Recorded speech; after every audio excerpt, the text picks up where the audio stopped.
Joining us now live from Janesville, Wisconsin is House Speaker Paul Ryan. Mr. Speaker, welcome back to Fox News Sunday. Hey, good morning, Chris. Thanks for having me. Will you bring the repeal and replace bill to the House floor on Thursday, as some people have suggested? And if so, does that mean that you now have the votes to pass it? Yeah, that is our plan. I think Thursday is most likely going to be our day to bring it forward. We bring it to the Rules Committee first. So part of our regular order process is to go through 4 committees. We're now going to go to the Rules Committee. And so we feel very good where we are. We're still having conversations with our members. We're making fine-tuning improvements to the bill to reflect people's concerns, to reflect people's improvements. The president, you say people being at the seat at the table. The president is bringing people to his table, and I'm very impressed with how the president is helping us close this bill, making the improvements that we've been making, getting the votes. And so we feel very good where we are. We like the process because it's the regular order process. We're going to make those changes at the Rules Committee that the Budget Committee and others have asked for. And so we feel like we're on track and we're right where we want to be. So what would you say are the prospects that you have the votes and we'll be able to pass it on Thursday? Yeah, I feel very good about it, actually. I feel like it's exactly where we want to be. And the reason I feel so good about this is because the president has become a great closer. He is the one who has helped negotiate changes to this bill with members from all over our caucus. I call it getting the sweet spot. You've got to get 218 Republicans who come from all different walks of life to come together to agree on the best possible plan to repeal and replace Obamacare. And the reason I feel very good where we are, we all of us, all Republicans in the House, Senate, and the president made a promise to the American people that we would repeal and replace this faulty, collapsing law, and we're going to make good on that promise. You talk about changes. You're going to offer what is known up on the Hill as a manager's amendment to reflect the changes you're going to make to try to pick up the final votes you need. And I want to go through some of the items that are being discussed about that. Allow states to impose a work requirement for able-bodied Medicaid recipients. Allow states to accept a fixed block grant for Medicaid and boost the tax credits for lower income and older people. Mr. Speaker, will all of those items be in the manager's amendment? Yeah, those are all things that we are working on in the manager's amendment. We're making sure that we get all the language right. As you know, we have this weird thing called the Byrd Rule, which is reconciliation. So we're making sure that these changes that were being discussed conform with this. And so we've gotten lots of feedback from conservatives, from governors, from people all walks of life in our conference, from different perspectives about changes they think improve this bill. We are working on the kinds of changes you just described, and we're going through that process, and we're going to bring those changes to the Rules Committee. You have been talking about this, calling it a binary choice. Either you accept the GOP bill or you have to stay with Obamacare as it exists and, as a lot of people say, as it's collapsing.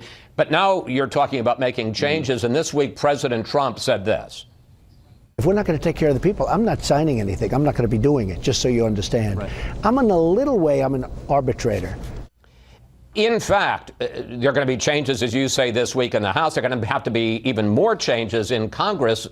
Respectfully, sir, isn't your binary choice out the window?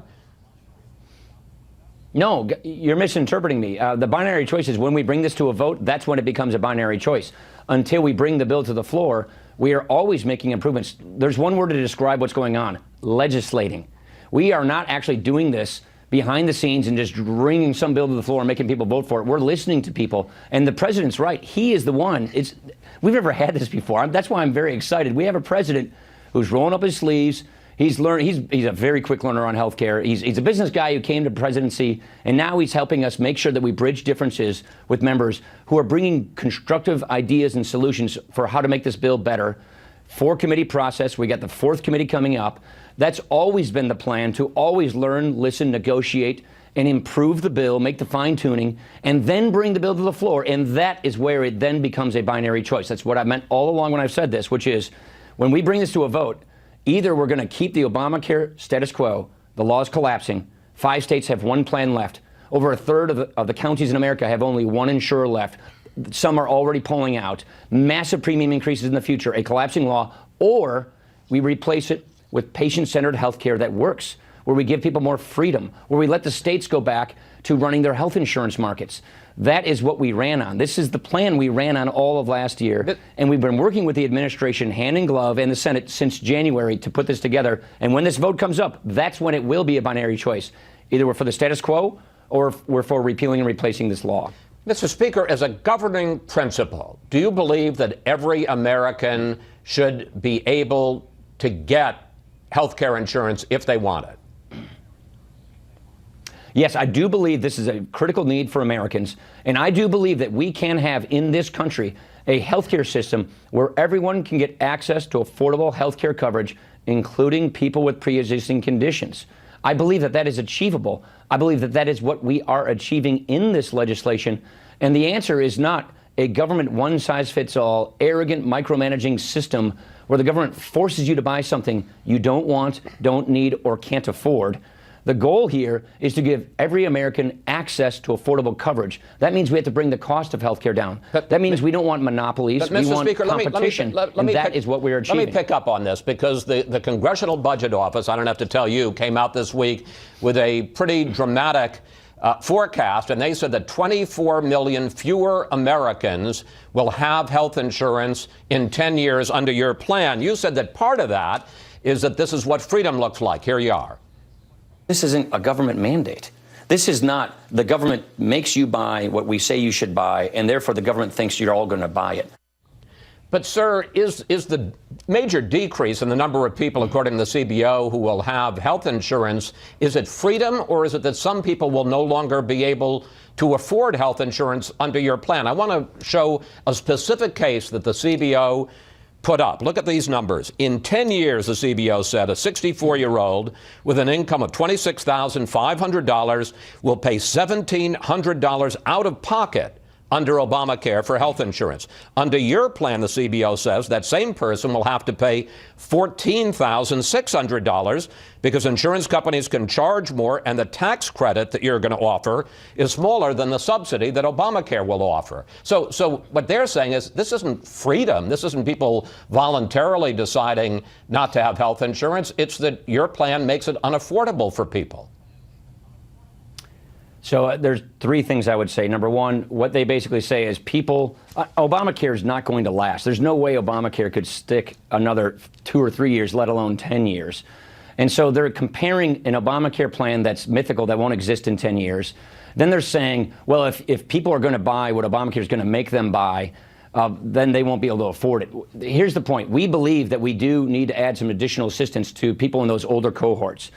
But the apples to oranges comparison that's happening here is we're not going to make people buy something that's so expensive that they can't afford, that the market's not going to offer. And so where I dispute that comparison is it suggests that we're going to have the same kinds of plans being offered in 10 years that Obamacare would otherwise offer. But, sir, I mean, just to get to it is collapsing. If I may. No, but just let me get this back. I just want to get to the point you're making is that. But I want to get to 2 points, because under Obamacare, the older person, Chris, just real quick. Yeah, go ahead. Now, let me just say, the older person, the person in their 50s and 60s, the person in their 50s and 60s does have additional health care costs than, say, a person in their 20s and 30s. The tax credit adjusts for that, but you're right in saying, and we agree, we believe we should have even more assistance, and that's one of the things we're looking at for that person in their 50s and 60s, because they experience higher health care costs. So you're going to change the plan as it was written and the CBO analyzed it. That is among the things we're looking at doing, yes. And the point I would say is we're going to let people buy what they want to buy. We're going to have more plans being offered, more choice and competition. And this is before Tom Price does anything to deregulate the marketplace, to bring more competition and lower prices, which the CBO could not and did not analyze. So the CBO looked at a little piece of the issue when we know that the Secretary of HHS will help bring market freedom and regulatory relief to the health insurance markets to dramatically lower the price of plans for those 50 and 60-year-olds. But even with that, we think that we should be offering even more assistance than what the bill currently does. Okay. That's the point I'm trying to make. No, I understand then. Thanks for indulging. Let me turn in the time we have left, sir, to the budget that the Trump administration offered this week. Here's Budget Director Mick Mulvaney. This is a hard power budget that this administration intends to change course from a soft power budget to a hard power budget. And what he basically means by that is there are going to be big defense increases, spending increases, and they're going to be offsetting and sizable decreases in a lot of domestic discretionary programs. Are you comfortable, and I want to talk about two in specific, because what it really gets down to is not big numbers, but specific programs. Are you comfortable with cutting the National Institutes of Health by 20%? Are you comfortable with cutting funding for Meals on Wheels, which supplies food to and seniors depend on it, to 2.5 million elderly Americans? Well, I would say this is the very, very beginning of the budget process, a process I've worked with for many years. They submitted their budget. It will go through the congressional system. What typically happens is the president submits their budget, and then Congress takes it from there and makes necessary changes to that budget going forward. We're encouraged that we're seeing an increase in defense because we think our military has been hollowed out. But I will say that NIH is something that's particularly popular in Congress. We just passed the Cures Act just this last December to increase spending in the NIH because we really think we're kind of getting close to some breakthrough discoveries on cancer and other diseases. So that's something that I think in Congress you'll see probably some changes. But with respect to any one of these types of programs, this is the beginning of a very long multi-stage process of budgeting. And I do believe at the end of the day, we're going to honor these priorities, and particularly our defense spending priorities. And so I'm glad that the administration got going. I want financial pressure. I want spending caps because that makes us focus on cutting spending that is wasteful spending. There are a lot of programs that are duplicative, that are wasteful, that aren't measuring up to the goals that they're supposed to achieve. And you want that kind of fiscal pressure, so you go after waste, you go after fraud, you go after abuse, and you move money from programs that aren't succeeding or working or achieving their goals to those that do, while we honor our priorities. So this is just the beginning of that long process, and I'm encouraged that we're up and starting with it. That's what I'm really mostly encouraged about is the White House gave us numbers so we can get started. That's what encourages me. I got less than a minute left. I want to ask you finally about President Trump. We're now into week 3 of his allegation that the Obama administration wiretapped Trump Tower this week. He swept the Brits into it. He swept the Germans into it. The question I have is, sir, and I don't expect you to comment on that, but isn't this a big distraction from the very ambitious legislative agenda that you're trying to get through Congress? Yeah, it's why I focus on the very ambitious agenda that I'm trying to get through Congress. I'm not really focused on these things, only to the extent that we have a committee that's investigating. I think you have the chairman coming on next. So the president and Congress is already working on this. They've asked us to investigate this. We're going to investigate each and every one of these things, all things related to Russia. That investigation is ongoing. It's not complete. So let's see this investigation run its course. But we have not seen evidence of any of the like that you've just described. I think you'll probably get that same kind of answer from Chairman Nunes in a few minutes. Would you like this to be over with quickly? I want to get on with passing our agenda, and you know what? We are. So I'm in a good place. Mr. Speaker, thank you. Thanks for your time. And of course, we'll be tracking what happens in the House this week. Thanks again, sir. You bet. Thanks, Chris.